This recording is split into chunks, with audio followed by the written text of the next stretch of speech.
Écoutez, bonjour à tous, je suis ravi d'être là pour présenter EcoCube. Je tiens à remercier d'abord Aquavalley Matériaux-Pôle qui nous aide beaucoup et le PEX énormément. Ça fait maintenant depuis l'année dernière que j'assiste à vos événements, il y a un boulot énorme qui est fait. C'est toujours hyper intéressant, donc vraiment félicitations. Je tiens aussi à féliciter Yasmine et Olivier pour Gringo, pardon, et il me manque le dernier Fly Cup, excusez-moi, ça me revenait. Parce que nous, on ramasse énormément d'emballages alimentaires et donc votre initiative, elle est super. Je félicite aussi Marius pour son projet Le Pavé. Je vois très bien un éco-cube drapé dans des matériaux comme le pavé, ça serait très joli. Donc, sans plus de procession, on va commencer. Nous, notre vision, on est une entreprise à mission, hein, on a le souhait de réduire l'impact des pollutions humaines sur les environnements aquatiques. Comment on le fait? Grâce à une flotte d'éco-cubes capable d'analyser l'eau, sa qualité, et de capturer les polluants du milieu. Tout ça, on le fait grâce à nos partenaires collectivités, ports, principalement la sphère publique, hein, l'OFB également. Le problème, c'est celui-ci. C'est ça, on est dans un environnement urbain, présence de macrodéchets, de végétaux également, hein, qui ont aussi un impact sur l'oxygène présent dans le milieu, et des hydrocarbures, des irisations. C'est pas anecdotique, ça se retrouve vraiment partout, souvent en agrégat. Aujourd'hui, cette problématique, elle est plus que de l'écologie. Déjà, elle est plus parce que faut se souvenir que les écosystèmes sont tous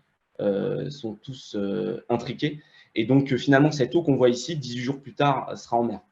Donc, il y a une interconnexion de la problématique géographique, mais il y a aussi une interconnexion par rapport à notre économie, puisque des plans d'eau comme ça n'attirent pas, donc découragent les gens de venir consommer sur la berge, mais aussi sont un problème pour le fluvial, le transport fluvial qui a le vent en poupe en ce moment, pour plusieurs raisons.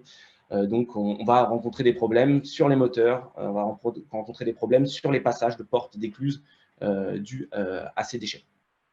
Donc je veux vraiment vous montrer que c'est les deux faces d'une même pièce, un problème à la fois écologique et économique.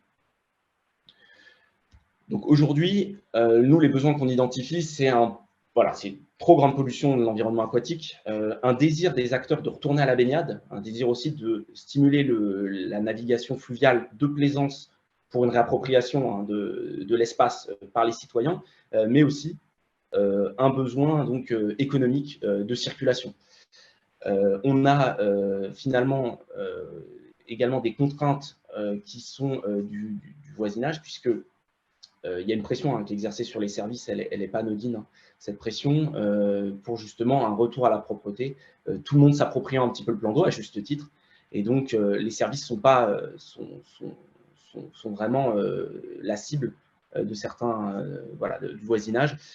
On a aussi bien sûr des sujets réglementaires qui arrivent, hein, puisqu'on a ces sujets à la fois finalement de pollueurs-payeurs, de savoir à qui incombe le déchet une fois qu'il est présent dans l'eau, puisque l'eau est partagée tout au long de son parcours, et puis aussi des contraintes plus techniques du type sortir du thermique pour les bateaux à l'approche de 2023, ce qui est un enjeu majeur, puisque aujourd'hui beaucoup de solutions de nettoyage et des plus efficaces sont basées sur du thermique.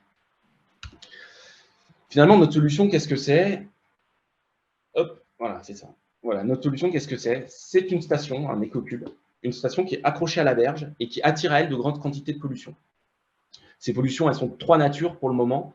Macro-déchets, donc végétaux, donc organiques et inorganiques, hein, végétaux, bouteilles plastiques, canettes, bouteilles de verre, tentes quechua, enfin on trouve énormément de choses, hein, nous, dans nos filets. Également du micro-déchet, plutôt on l'appelle micro-déchet par convention, mais plutôt de l'ordre du millimètre, hein, donc les mégots de cigarettes, on les capture. Les petits polystyrènes expansés, reliquats du bâtiment, petit clin d'œil à Marius encore, on les retrouve aussi. Voilà, ça c'est un gros sujet, et on couple ça, cette station capable d'attirer les polluants et de les trier, on les couple, également les hydrocarbures, hein, bien sûr, et on les couple finalement avec un rideau de bulles en séquence. Ça c'est une techno qu'on a brevetée, qui nous permet d'agrandir la capacité de collecte de nos machines. Donc, on a finalement une machine qui est capable de collecter de façon automatique, je reviens là-dessus, de façon automatique, 24 heures sur 24, avec un entretien minimum, et capable d'analyser la qualité d'eau. Où est-ce qu'on s'installe aujourd'hui? Chez nos partenaires, on s'installe sur les fleuves, où là, on va vraiment pouvoir se mettre en travers du fleuve et capter de grandes quantités de déchets. On se met dans les impasses également, comme les darses ici, vous voyez, puisque ce sont des zones privilégiées de stagnation de macrodéchets. Les ports, sur les sujets d'hydrocarbures et de macrodéchets, puisque souvent le port est le dernier bastion urbain avant le milieu naturel, finalement, le retour à la mer. Donc, on a des sujets à agir là-dessus. On travaille également sur les écluses, justement pour les sujets économiques. Et bien sûr, on travaille en partenariat avec le Val-de-Marne sur des sujets d'exutoires, analyse de ce qui sort de ces exutoires et finalement captation de ce qui en sort. Ici, on est sur des exutoires d'eau pluviale. Il ne devrait pas y avoir de polluants et pourtant, en pratique, ce n'est pas forcément ce qu'on constate. Notre proposition de valeur pour nos partenaires collectivités, ports et autres, aussi acteurs privés, c'est des gains de coûts, c'est plus propre, moins cher. On préserve finalement les équipes aussi, puisqu'il y a pas mal de troubles musculo-squelettiques à venir agir avec des épuisettes ou avec des fourches sur les déchets, notamment aux abords d'écluses.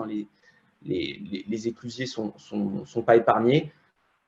On contribue à retourner à la baignade sur des enjeux imminents, 2024.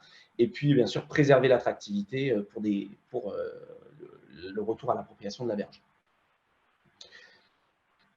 Concrètement, en avant-après, c'est extrêmement clair, façon automatique. Voilà ce qu'on obtient. Ramassage de plastique, d'agrégats finalement végétaux, organiques, inorganiques. Nos partenaires, je leur dis merci aussi. On est, nous, un Cuba Station F et un Cuba Alliance sur le plateau de Saclay. Je remercie donc nos clients, Paris, Strasbourg et Montpellier. On a co-développé la machine initialement avec les services des canaux à Paris.